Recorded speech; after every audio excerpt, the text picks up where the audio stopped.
जय हिंद साथियों, आप सभी का स्वागत है सीजी स्टडी पॉइंट में। दोस्तों, जैसे कि आप सभी को पता होगा कि छत्तीसगढ़ उच्च शिक्षा विभाग की तरफ से बहुत सारे पोस्ट निकाले गए हैं, जिसमें प्रयोगशाला परिचारक और उसी में आपको मिलेगा स्वीपर, भृत्य और चौकीदार। तो इसमें जो सिलेबस है आपका, उसमें जो भृत्य और चौकीदार का सिलेबस है वो है छत्तीसगढ़ से रिलेटेड है पूरा। ठीक है दोस्तों, इस चैनल में आपको 20 ऐसे आईएमपी क्वेश्चन देखने को मिलेंगे जो हर एग्ज़ाम में किसी न किसी एग्ज़ाम में आए हुए हैं, जिसमें आपको 5 से 6 क्वेश्चन ऐसे मिलेंगे जो आपको एग्ज़ाम में आ सकते हैं। तो आप इस वीडियो को मिस मत करिएगा और ऐसे ही और वीडियो पाने के लिए आप हमारे चैनल को सब्सक्राइब जरूर करिएगा। तो चलिए वीडियो को शुरू करते हैं। आज का टॉपिक है भूगोल का। अपवाह तंत्र नदियों से संबंधित है, नदियों के अपवाह तंत्र से संबंधित है। तो चलिए वीडियो को शुरू करते हैं।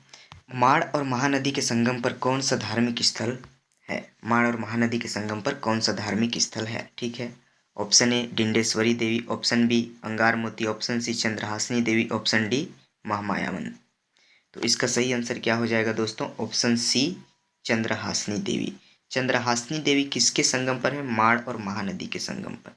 ठीक है, तो यहाँ पे चंद्रहासिनी देवी कहाँ है? चंदरपुर में है। ठीक है, कहाँ? चंदरपुर में चंद्रहासिनी देवी। चंदरपुर कहाँ पड़ रहा है? जांजगीर चांपा में। ठीक, आगे बढ़ते हैं। अगला क्वेश्चन, लीलागर, खरखरा, खारून और जमुनिया छत्तीसगढ़ में किस नदी की सहायक नदियां हैं? ऑप्शन नंबर ए शिवनाथ नदी, ऑप्शन नंबर बी हसदेव नदी, ऑप्शन नंबर सी तांदुला नदी, ऑप्शन नंबर डी इंद्रावती नदी। दोस्तों, इसका सही आंसर हो जाएगा क्या? ऑप्शन नंबर ए शिवनाथ नदी। शिवनाथ नदी की सहायक नदी कौन सा है? लीलागर, खरखरा, खारून और जमुनिया। अब तो आपने देख लिया शिवनाथ की सहायक नदियाँ। अब शिवनाथ किसकी सहायक नदी है छत्तीसगढ़ में? शिवनाथ सहायक नदी है महानदी की। ठीक है, महानदी की सहायक नदी है क्या? शिवनाथ। शिवनाथ नदी की लंबाई कितना है? 290 किलोमीटर। ठीक, 290 किलोमीटर लंबाई छत्तीसगढ़ में बहती है। सबसे लंबी नदी कोई है तो शिवनाथ नदी बहती है छत्तीसगढ़ में। ठीक है, चलिए आगे बढ़ते हैं। अगला क्वेश्चन, निम्नलिखित में से कौन सी नदी के तट पर रायपुर शहर स्थित है? रायपुर शहर का बात हो रहा है, कौन से नदी के तट पर स्थित है? इसमें ऑप्शन है, option A Mahanadi, option B Kharun, option C Hasdeo, option D Shivnath. तो इसका सही आंसर हो जाएगा दोस्तों ऑप्शन बी खारून। खारून नदी के किनारे क्या है? खारून नदी के किनारे रायपुर शहर स्थित है। ठीक है, खारून नदी पर। ठीक, अगला क्वेश्चन, निम्न में से कौन शिवनाथ नदी की एक सहायक नदी है? शिवनाथ नदी की एक सहायक नदी अभी देखते हैं। अभी आपने देखा शिवनाथ की एक सहायक नदी, आपने देखा खरखरा, तांदुला, जमुनिया, लेकिन यहाँ पे क्वेश्चन आ रहा है शिवनाथ की सहायक नदी। Option A Kharun, option B Hasdeo, option C Kotti, option D Pairi. तो इसका सही आंसर क्या हो जाएगा? Option A Kharun. खारून नदी जो है वो क्या है? शिवनाथ की सहायक नदी। यहाँ पे आप देख सकते हैं खारून नदी शिवनाथ की प्रमुख सहायक नदी है। इसका उद्गम धमतरी जिले के पेटेचुआ पहाड़ी से हुआ। किसका? खारून नदी का उद्गम। ठीक है, इसके तट पर रायपुर शहर स्थित है। अभी पिछला क्वेश्चन था। इसके तट पर प्रतिवर्ष महादेव घाट का मेला लगता है कार्तिक पूर्णिमा में। ये क्वेश्चन आपका बन सकता है क्या? कार्तिक पूर्णिमा में महादेव घाट का मेला लगता है। ठीक है, कार्तिक पूर्णिमा में महादेव घाट का मेला लगता है। इसमें और देखोगे आप तो यहाँ पर शिवनाथ नदी के बारे में, शिवनाथ नदी का उद्गम कहाँ से हुआ है? तो शिवनाथ नदी का उद्गम हुआ है राजनांदगांव।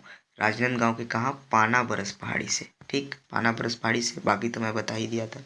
अगला क्वेश्चन, आगे बढ़ते हैं। कौन सी नदी का उद्गम कांकेर जिले की भानु प्रतापपुर तहसील के पहाड़ियों से हुआ है? भानु प्रतापपुर तहसील के पहाड़ियों से कौन सी नदी का उद्गम हुआ है? ऑप्शन ए खारून नदी, ऑप्शन बी जोंक नदी, ऑप्शन सी तांदुला नदी, ऑप्शन डी शिवनाथ नदी। तो इसका सही आंसर हो जाएगा क्या? ऑप्शन सी तांदुला नदी। तांदुला नदी का उद्गम कहाँ से हुआ है? कांकेर जिले के भानु प्रतापपुर तहसील से। ठीक है, व्याख्या में देख लीजिए। कांकेर जिले के भानु प्रतापपुर तहसील से तांदुला नदी का उद्गम हुआ है। इस नदी पर तांदुला परियोजना निर्मित है। अगला क्वेश्चन, निम्नलिखित में से कौन शिवनाथ नदी की एक सहायक नदी है? शिवनाथ नदी की एक सहायक नदी है कौन यहाँ पर?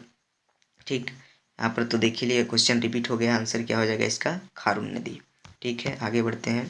निम्नलिखित में से कौन सा नगर निम्नलिखित में से कौन सा नगर महानदी शिवनाथ एवं जोंक नदी के पवित्र संगम पर है? महानदी शिवनाथ और जोंक के पवित्र संगम पर बसा है कौन सा नगर? ठीक है, शिवनाथ और जोंक यहाँ पर ऑप्शन है Shivri Narayan, option B Rajim, option C Nand Ghat, option D Dantewad. तो इसका सही आंसर क्या हो जाएगा? शिवरी नारायण।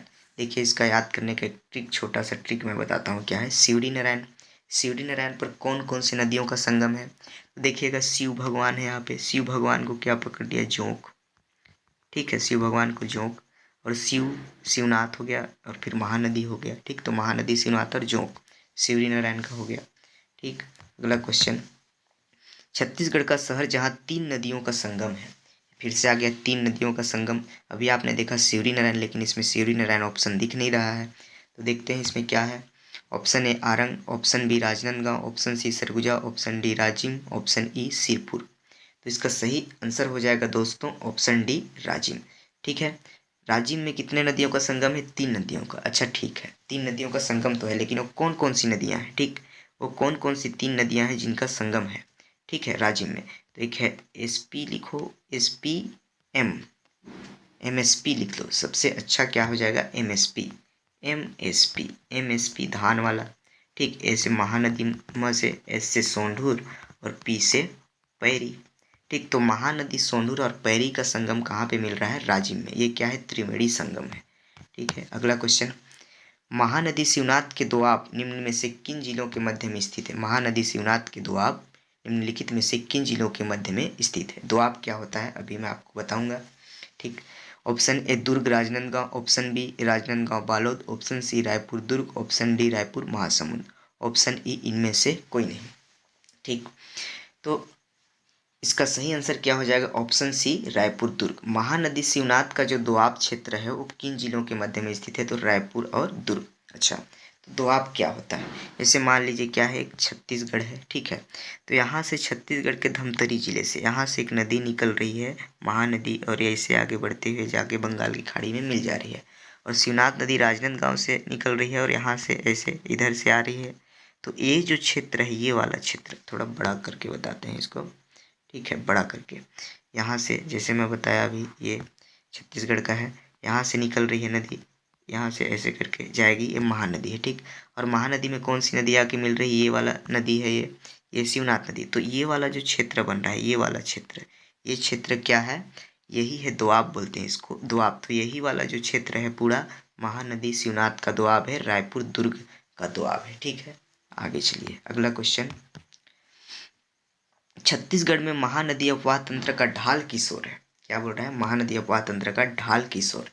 ठीक है, अगला क्वेश्चन, ढाल, ढाल क्या होता है? ढलान, जिधर पानी बहेगा, जिधर ढलान उधर रहेगा उधर पानी बहेगा। तो इसमें ऑप्शन पूर्व दिशा, पश्चिम दिशा, उत्तर दिशा, दक्षिण दिशा। तो इसका सही आंसर हो जाएगा क्या? पूर्व दिशा। कैसे होगा? देखिए, ये छत्तीसगढ़ का, यहाँ पे देखिए महानदी जब निकलती है, महानदी के बारे में बात हो रहा है, धमतरी से ऐसे करके निकलेगी, तो ऐसे पहले जाते इधर, तो पूर्व की ओर जा रही है ये। तो महानदी का जो ढाल है किधर है? पूर्व की ओर है। अगला क्वेश्चन, निम्नलिखित में से कौन सी नदी महानदी की सहायक नदी नहीं है? ठीक है, यहाँ पे आपका ऑप्शन आ रहा है नहीं है, नहीं। तो यहाँ पे देखिएगा कौन सी सहायक नदी नहीं है, पढ़ना है आपको। Option A Shivnath, option B Jonk, option C Pairi, option D Indravati. अभी मैं आपको बताया था जोंक नदी भी, और ये शिवनाथ नदी महानदी की सहायक नदी है, जोंक नदी भी है, पैरी, इसमें MSP याद करिए, जहाँ पे राजिम में बन रहा था। तो कौन सा नदी महानदी की सहायक नदी नहीं है? तो ये कौन सा हो जाएगा आंसर? डी इंद्रावती। तो इंद्रावती किसकी सहायक नदी है? इंद्रावती सहायक नदी है किसकी? गोदावरी।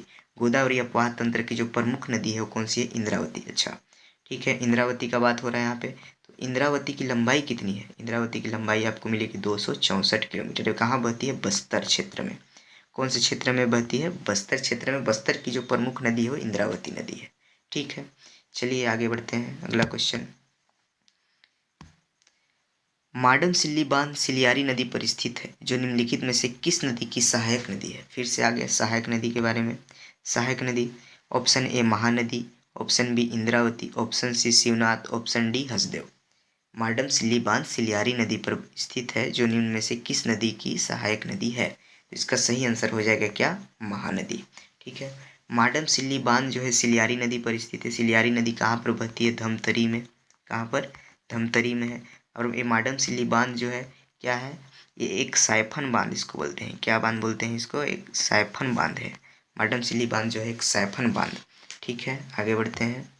अगला क्वेश्चन, माडम सिल्लीबांध सिलियारी नदी परिस्थिति जो निम्न से किसकी एक सहायक नदी है। क्वेश्चन रिपीट हो गया। आमनेर मुस्का पिपरिया का संगम कहाँ है। तो यहाँ पे ध्यान दीजिएगा, ये आमनेर और मुस्का और पिपरिया क्या है, एक नदी है, नदियों के नाम है ये, नदी है। आमनेर मुस्का और पिपरिया का संगम कहाँ है। ऑप्शन है खैरागढ़, दंतेवाड़ा, राजिम, भानुप्रतापपुर। तो इसका सही आंसर क्या हो जाएगा, खैरागढ़। खैरागढ़ में इन तीनों नदियों का संगम है। ठीक, अगला क्वेश्चन है, महानदी एवं इंद्रावती के मध्य जल विभाजक है। ठीक, यहाँ पे ऑप्शन क्या आ रहा है, जल विभाजक। इंद्रावती और महानदी के मध्य जल विभाजक का कार्य क्या करते हैं, हमेशा अक्सर कार्य करते हैं पर्वत। पर्वत जो होते हैं, पहाड़ जो होते हैं, जल विभाजक का कार्य करते हैं, क्योंकि वर्षा का जो क्षेत्र होता है उसको आर पार होने नहीं देते, तो जल विभाजक का कार्य कर दिए। तो यहाँ पे ऑप्शन है केशकाल कंगार, कोंडागांव पठार, अब्बू जमाड़ की पहाड़ी, अंतागढ़ उच्च भूमि, भानु प्रतापपुर पहाड़ियाँ। तो इसका सही आंसर क्या हो जाएगा, केशकाल। केशकाल जो है वो महानदी और इंद्रावती के मध्य जल विभाजक का कार्य करती है। ठीक है, अगला क्वेश्चन, आगे बढ़ते हैं। छत्तीसगढ़ के किस तहसील में तेल नदी प्रवाहित होती है। तेल नदी एक बहुत ही इंपॉर्टेंट क्वेश्चन बन जाता है, भले ही छोटा सा दिख रहा है लेकिन बहुत ही आईएमपी क्वेश्चन है, ध्यान में रखिएगा इसको। ऑप्शन है आपके सामने देवभोग, नगरी, सरायपाली, गरियाबंद, महासमुंद। इसका सही आंसर हो जाएगा क्या, option number A, Devbhog. Devbhog में कौन सी नदी, किस तहसील का बात हो रहा है ना, किस तहसील में तेल नदी बहती है, तो देवभोग में। देवभोग कहाँ है, तो गरियाबंद में। ठीक है, जिले का बात करता तो हम गरियाबंद को आंसर लेते, लेकिन यहाँ पे तहसील का बात कर रहा है तो देवभोग लेंगे आंसर। अगला क्वेश्चन, कोंडागांव किस नदी के किनारे स्थित है। ठीक है, ये मोस्ट आईएमपी क्वेश्चन, हर एक किनारे एग्जाम में आया हुआ क्वेश्चन है। कोंडागांव किस नदी के किनारे स्थित है। ठीक, तो ये क्वेश्चन बन रहा है। इसमें ऑप्शन है आपके सामने, ए नारंगी नदी, बी डंकनी संखनी, सी अरपा, डी खारून, ई इनमें से कोई नहीं। तो इसका सही आंसर क्या हो जाएगा, ऑप्शन नंबर ए, नारंगी नदी। अच्छा, नारंगी नदी के किनारे कौन सा शहर बसा है, कोंडागांव शहर। ठीक है, नारंगी नदी निकलती कहाँ से है। ठीक, नारंगी नदी निकलती है माकड़ी नामक स्थान से। कहाँ से, माकड़ी, माकड़ी नामक स्थान से नारंगी नदी निकलती है। और कहाँ जाके मिल जाती है नारंगी नदी, तो इंद्रावती में मिलती है। इंद्रावती की सहायक नदी है क्या, नारंगी नदी। ठीक है, अगला क्वेश्चन, छत्तीसगढ़ की कौन सी नदी गोदावरी की एक महत्वपूर्ण सहायक नदी है। गोदावरी की एक महत्वपूर्ण सहायक नदी है। ठीक है, इसमें क्वेश्चन देखते हैं, ऑप्शन क्या है। Option A Shivnath, option B Indravati, option C Bagh, option D Hasdeo नदी। ठीक, तो इसमें देखिएगा, इसका सही आंसर हो जाएगा ऑप्शन नंबर बी, इंद्रावती। प्रमुख सहायक कैसे हुआ, ये प्रमुख नदी है। ठीक है, इसका लंबाई मैं बताया था 264 किलोमीटर। ठीक है, बहती है पूरे किसमें, बस्तर क्षेत्र में।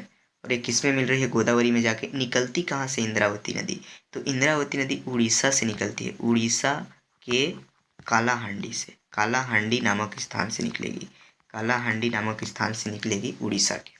ठीक है, अगला क्वेश्चन। ठीक दोस्तों, आज का था ये 20 क्वेश्चन, 20 आईएमपी क्वेश्चन आपको देखने को मिला इसमें।